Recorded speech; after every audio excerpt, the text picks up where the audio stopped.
นพอกำกาแบบอาย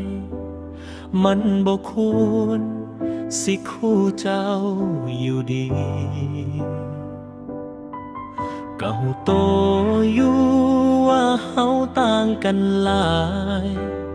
อายมีแค่นี้บ่ได้คือฝันที่เจ้าหักไว้คันอยู่นำกันบ่มีมือใดสิพาเจ้าไปฮอดฟังฝันย้อนหักเจ้าหลา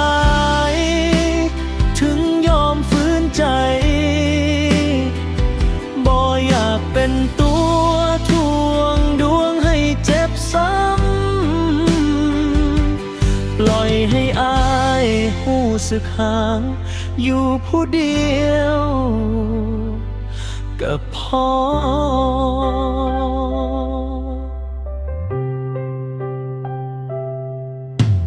เบิ่ง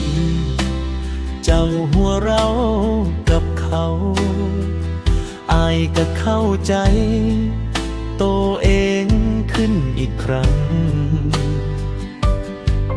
คำว่าหัก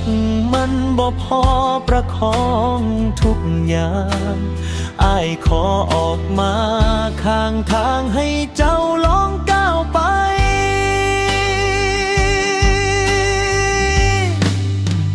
คันอยู่นำกันบ่มีมือใดสิพาเจ้าไปฮอดฟังฝันย้อนหักเจ้าหลายถึงยอมฝืนใจบ่อยากเป็นตัวทวงดวงให้เจ็บซ้ำให้เจ้าพบคนที่พร้อมหักเจ้ากว่าอาย